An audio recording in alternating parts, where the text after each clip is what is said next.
Porque para muitos evangélicos hoje, uma vida de privação, de sofrimento, de angústia, de dificuldade, de dor, é uma prova de que nós estamos ou em pecado, ou que Deus não gosta de nós. Porque se você for de Deus, e Deus amar você, e se tiver tudo bem entre você e Deus, você vai ser bonito, rico, alegre, vai arrumar um casamento, vai ter um emprego, um carro do ano e assim por diante. Paulo não se encaixa nisso, porque se fôssemos medir o amor de Deus pelo apóstolo Paulo, segundo os termos de hoje, Deus certamente devia ter muita raiva dele.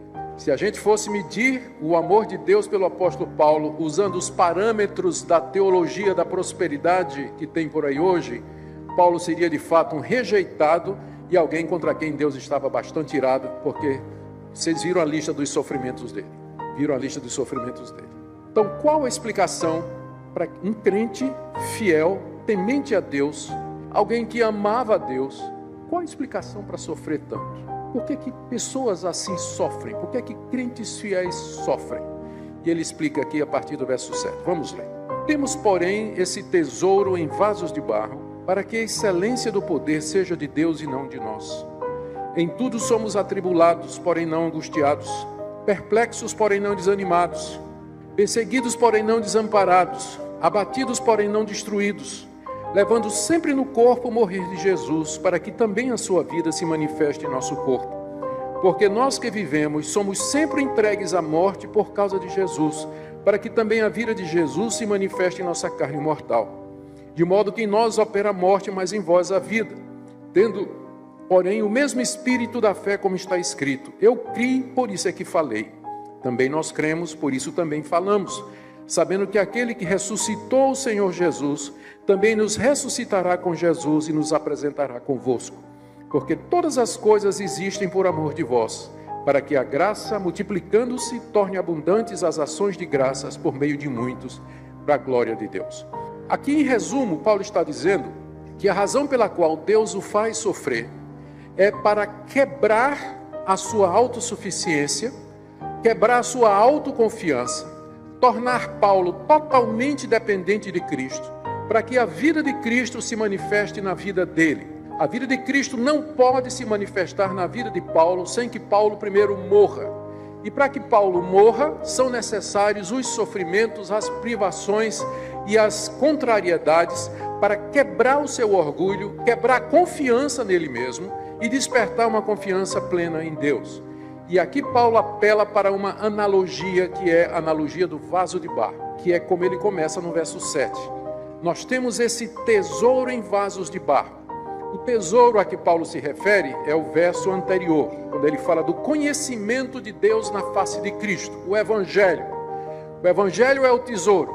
Esse Evangelho, que Jesus Cristo é a imagem do Deus invisível, e que é nele que nós temos plena e completa salvação e redenção, esse tesouro, assim chamado porque é o conhecimento mais precioso do mundo, ele foi, contudo, escondido em vasos de barro, que era uma prática muito comum no Antigo Oriente. As pessoas não tinham bancos em caderneta de poupança, então elas guardavam coisas preciosas ou debaixo do colchão, debaixo do travesseiro, ou escondiam nas paredes das suas casas, ou então pegavam um vaso simples de barro, aparentemente sem valor nenhum, e colocavam dentro seus diamantes, joias, pedras preciosas, o que fosse de precioso para eles. Olhando de fora, era um vaso sem valor nenhum, um vaso de barro, usado para qualquer outra coisa. Mas dentro ele continha um tesouro precioso. Para que aquele tesouro aparecesse, era preciso que o vaso fosse quebrado, para que a preciosidade que ele escondia pudesse ser revelada em plena luz. Paulo se vê como esse vaso de barro. Eu sou um vaso de barro. E o conhecimento do Evangelho está entesourado dentro de mim. Deus me deu essa revelação, esse conhecimento de quem é Jesus. Mas eu só posso, essa verdade só pode ser transmitida e aparecer a outras pessoas se eu sair do caminho. Eu tenho que sair do caminho, eu tenho que ser quebrado, o vaso tem que ser quebrado para que Cristo apareça. Essa é a razão da quebradeira que Deus promovia na vida do apóstolo Paulo, como ele diz aqui. tenho esse tesouro, temos, porém, esse tesouro, que é o Evangelho, em vasos de barro, que é a nossa constituição como humanos, é a nossa humanidade, para que a excelência seja de Deus, a excelência do poder seja de Deus e não de nós. Para que fique claro que o poder é de Deus e não da habilidade de Paulo, da sua inteligência, da sua força, da sua capacidade.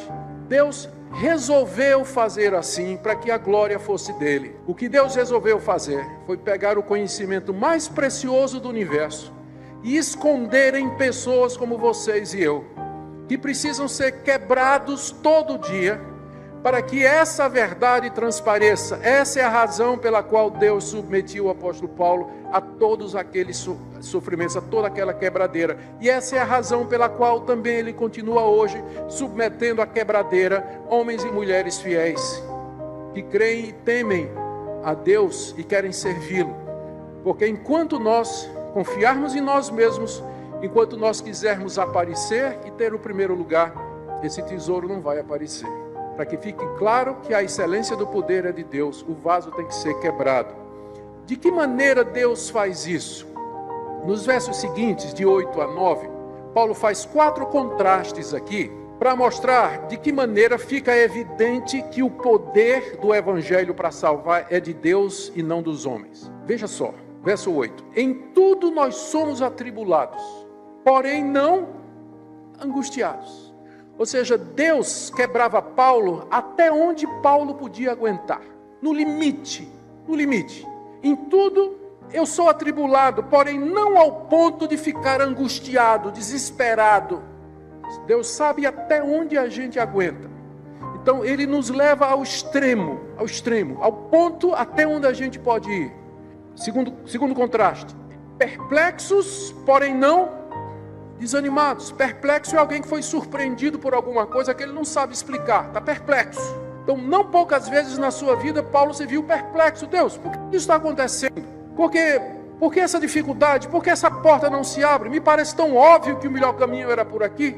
As coisas não aconteciam sempre como Paulo queria, e ele ficava perplexo, porém não desanimado. Deus não deixava que ele ficasse perplexo ao ponto de dizer assim: eu desisto. Não adianta servir esse Deus, eu não compreendo esse Deus, eu não entendo a razão das coisas. A perplexidade não levava ao desânimo, porque Deus o sustentava, Deus o segurava. Terceiro, verso 9: perseguidos, porém não desamparados.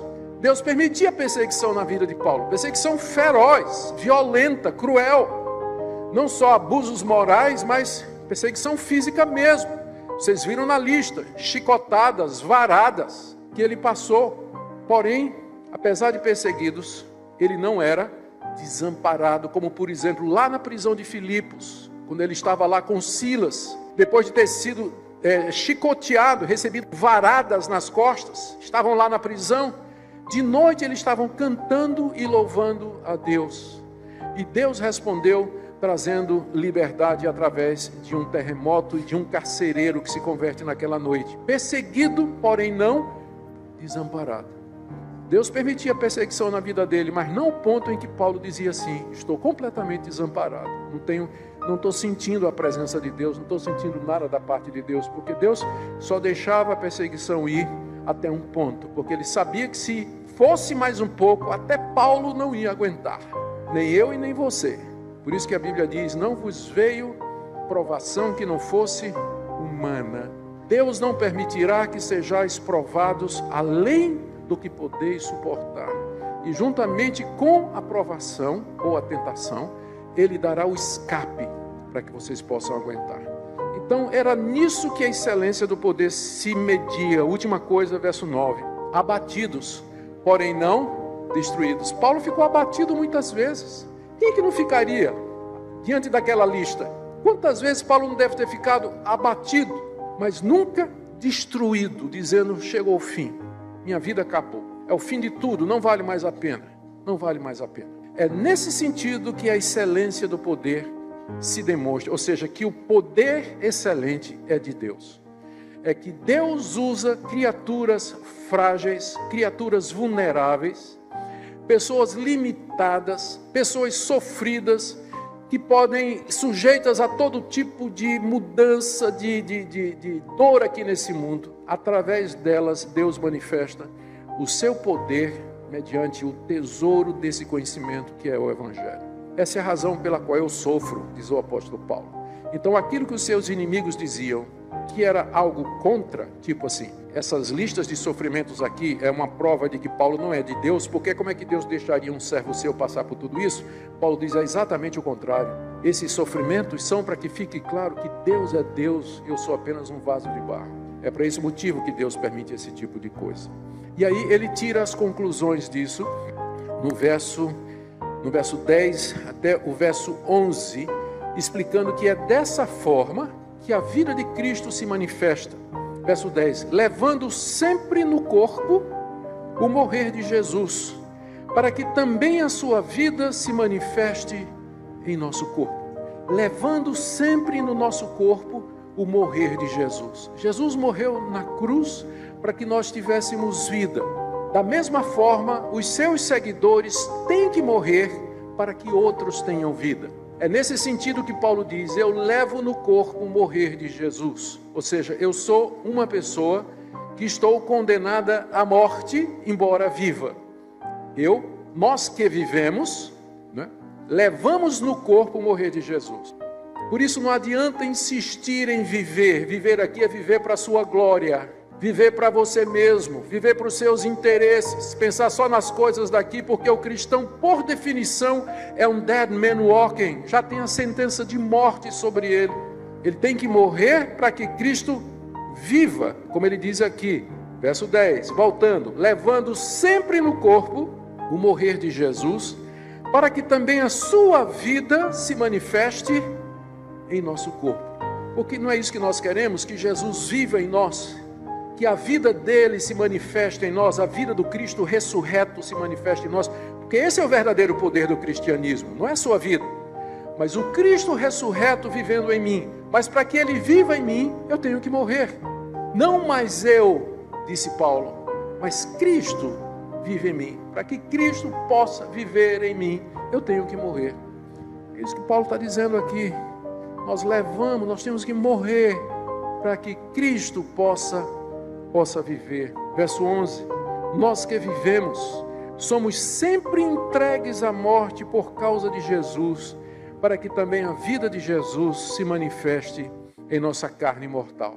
Olha a conclusão de Paulo no verso 12. De modo que em nós, aqui ele está falando como pastor, em nós pastores, ministros, pregadores do Evangelho, em nós opera a morte, mas em vós, ovelhas, discípulos, crentes, opera a vida. Ou seja, pastor tem que morrer, pregador tem que morrer, para que o rebanho viva. E é por isso que eu estou sofrendo, diz o apóstolo Paulo. É por isso que Deus me quebra, por isso essa lista de sofrimentos aqui, porque eu só posso ser útil se eu estiver morto. Se eu estiver morto. Em nós opera a morte, mas em vós opera a vida. Não tome o que eu estou dizendo literalmente e que ninguém tente alguma coisa contra a vida do pastor Martinho, por favor. Dizendo assim, pastor bom é pastor morto. É verdade. Pastor bom é pastor morto. Porque em nós opera a morte, mas em vós a vida. E o que é verdade a respeito dos pastores, é verdade a respeito dos cristãos também. Como cristão, a morte tem que operar em nós, para que através de nós a vida de Cristo possa fluir para outras pessoas. Enquanto nós nos apegarmos à nossa vida, a vida de Cristo não fluirá em nós. Paulo está só repetindo o que Jesus Cristo disse: quem ama a sua vida, perdê-la-á. Mas quem perder a sua vida por amor de mim, esse a achará. Ele estava falando exatamente disso, de nós renunciarmos a nós mesmos, renunciar aos nossos projetos de vitória, de sucesso, todos voltados para nós mesmos, e focarmos no que é eterno, e vivermos para aquilo que é do reino de Deus. Isso não significa que a gente vai ser um monte de ET desconectados do dia a dia. Ainda temos que ir trabalhar, temos que estudar, temos que criar os filhos, temos que ganhar o pão, temos que ajudar as pessoas ao nosso redor, temos que nos envolver na sociedade como cidadãos brasileiros. Mas o nosso foco nunca poderá ser essas coisas. Nunca. Essa não é a razão da minha existência, não é essa a razão pela qual Deus me chamou e nem chamou você. Por isso que a quebradeira é necessária, para Deus dizer: as coisas que você aprecia, as coisas que você considera mais importantes na sua vida, elas são como um vaso de barro. O que é mais importante é o tesouro que vai ficar para todo sempre.